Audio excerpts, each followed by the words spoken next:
तो आशा करता हूँ आप लोग सभी अच्छे होंगे, स्वस्थ होंगे, मस्त होंगे। तो रोज़ की तरह लाए हैं काफ़ी रियल और काफ़ी इंटरेस्टिंग स्टोरी।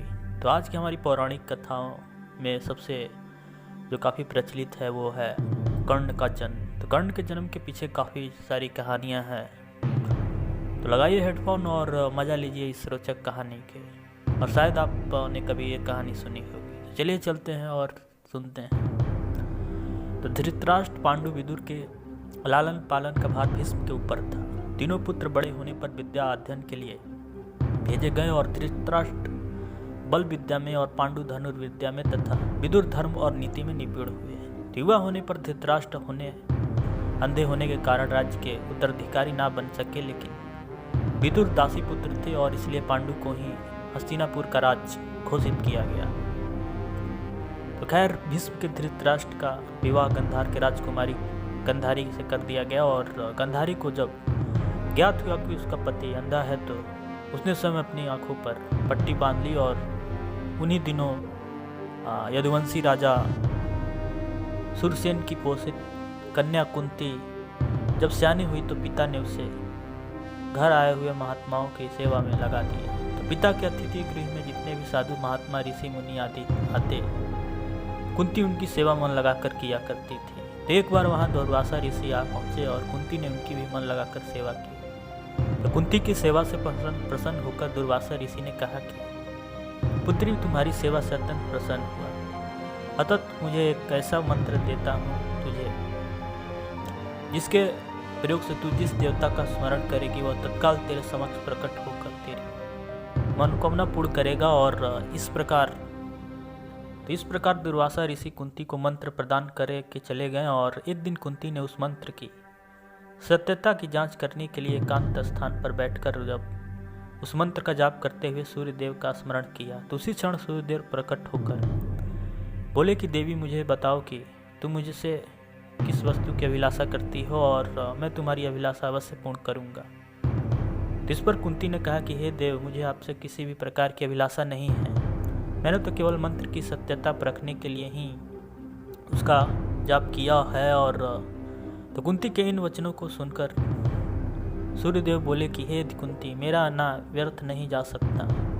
मैं तुम्हें एक वर देता हूँ, तो अत्यंत पराक्रमी तथा दानशील पुत्र प्रदान करता हूँ। और इतना कहकर सूर्यदेव अंतर्धान हो गए। तो कुंती ने लज्जावश यह बात किसी से नहीं कह सकी और समय आने पर उसके गर्भ से कवच कुंडल धारण किए हुए एक पुत्र उत्पन्न हुआ। तो कुंती ने उसे एक मंजूषा में रखकर रात्रि बेला में गंगा में बहा दिया।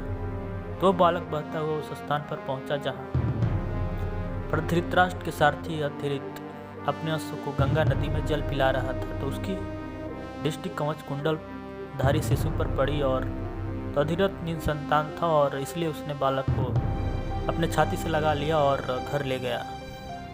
तो घर ले जाकर उसने पुत्रों को जैसे अपने पुत्रों जैसे पालने लगा और उस बालक का कान अति सुंदर था, इसलिए उसका नाम कर्ण रखा। तो कर्ण गंगा जी में बहता हुआ जा रहा था कि महाराजा धृतराष्ट्र के सारथी अधिरथ और उसकी पत्नी राधा ने उसे देखा और उसे गोद ले लिया और उसका लालन पालन करने लगे। तो कुमार अवस्था में ही कर्ण की रुचि अपने पिता अधिरथ के समान रथ चलाने की बजाय युद्ध कला में और अधिक थी। तो कर्ण और उसके पिता अधिरथ आचार्य द्रोण से मिले, जो कि उस समय युद्ध कला में सर्वश्रेष्ठ आचार्यों में से एक थे। तो द्रोणाचार्य उस समय कुरु राजकुमारों को शिक्षा दिया करते थे और उन्होंने कर्ण को शिक्षा देने से मना कर दिया, क्योंकि कर्ण एक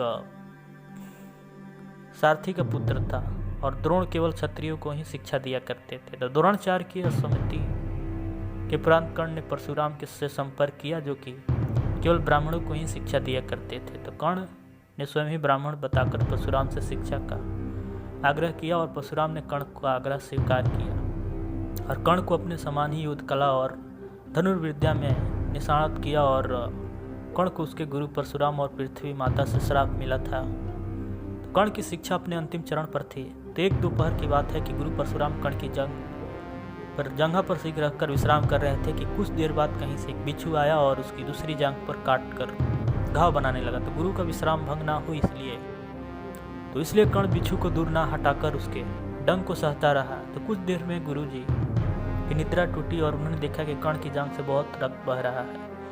तूने कहा कि केवल किसी क्षत्रिय में ही इतनी सहनशीलता हो सकती है कि वह बिच्छू का टंक को सह ले, ना कि किसी ब्राह्मण में। और परशुराम जी ने उसे मिथ्या भाषण के कारण श्राप दे दिया कि जब भी कर्ण को उनकी दी हुई शिक्षा की सर्वाधिक आवश्यकता होगी और उस अंतिम क्षण में और उस दिन वह उसके काम नहीं आएगी। तो कर्ण, जो कि एक स्वयं ही यह नहीं जानता था कि वह किस वंश से है, और अपने गुरु से क्षमा मांगी और कहा कि उसके स्थान पर यदि कोई और शिष्य भी होता तो वो भी यही करता। यद्यपि कर्ण को क्रोधवश श्राप देने पर उन्हें ग्लानि हुई, पर वे अपना श्राप वापस तो नहीं ले सकते थे। तब तो उन्होंने कर्ण को अपना विजय नामक धनुष प्रदान किया और उन्हें यह आशीर्वाद दिया कि उसे वह वस्तु मिलेगी जिसे वह सर्वाधिक चाहता है। तो अमिट प्रसिद्धि और कुछ लोक कथाओं में माना जाता है कि बिच्छू के रूप में स्वयं इंद्र थे, जो उसकी वास्तविक क्षत्रिय पहचान को उजागर करना चाहते थे।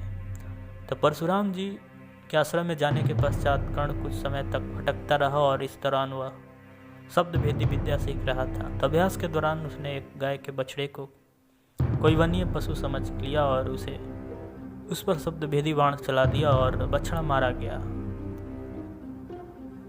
तब उस गाय के स्वामी ब्राह्मण ने कर्ण को श्राप दिया कि जिस प्रकार उसने एक असहाय पशु को मारा है, वैसे ही एक दिन वह भी मारा जाएगा, और जब वह सबसे अधिक असहाय होगा और जब उसका सारा ध्यान अपने शत्रु से कहीं अलग किसी और काम पर होगा। तो इस प्रकार कर्ण परशुराम को एक अत्यंत परिश्रमी और निपुण शिष्य बनाकर तो कर्ण दुर्योधन के आश्रम में रहता था और आश्रय में, और गुरु द्रोणाचार्य ने अपने शिष्यों की शिक्षा पूरी होने पर हस्तिनापुर में एक रंगभूमि का आयोजन करवाया। तो रंगभूमि में अर्जुन विशेष धनुर्विद्या युक्त शिष्य प्रमाणित हुए। तभी कर्ण रंगभूमि में आया और अर्जुन द्वारा किए गए कर्तव्यों को पार करके उसे द्वंद्व युद्ध के लिए, तब कौरवों में सबसे ज्येष्ठ दुर्योधन ने कर्ण को अंगराज घोषित किया और जिससे वह अर्जुन से द्वंद्व युद्ध में योग्य हो जाए। जब कर्ण ने तब दुर्योधन ने कहा कि वह केवल यह चाहता है कि वह कर्ण उसका मित्र बन जाए, और इस घटना के बाद महाभारत के कुछ मुख्य संबंध स्थापित हुए, जैसे दुर्योधन और कर्ण के बीच सुदृढ़ संबंध बने और कर्ण और अर्जुन के बीच तीव्र प्रतिद्वंदिता और पांडव तथा कर्ण के बीच वैनवस्य। तो कर्ण दुर्योधन का एक निछावन और सच्चा मित्र था, और एक विवाह बाद में दुर्योधन को खुश करने के लिए उसके पाप किए कर्मों के साथ देने लगा। तो दोस्तों, आपको ये मेरी कहानी कैसी लगी? आशा करता हूँ आप लोग को अच्छी लगी होगी। तो आधा इसकी और कहानी बाकी है, जो अगले पार्ट में आप कहिएगा तो और बताएंगे। तो मिलते हैं जल्दी इसी प्रकार कहानी के साथ, और आप नए हैं तो प्लीज़ इस चैनल को सब्सक्राइब कीजिए और लाइक कीजिए। कमेंट बॉक्स में बताइए आपको कहानी कैसी लगी। तो मिलते हैं, तब तक बाय एंड टेक केयर।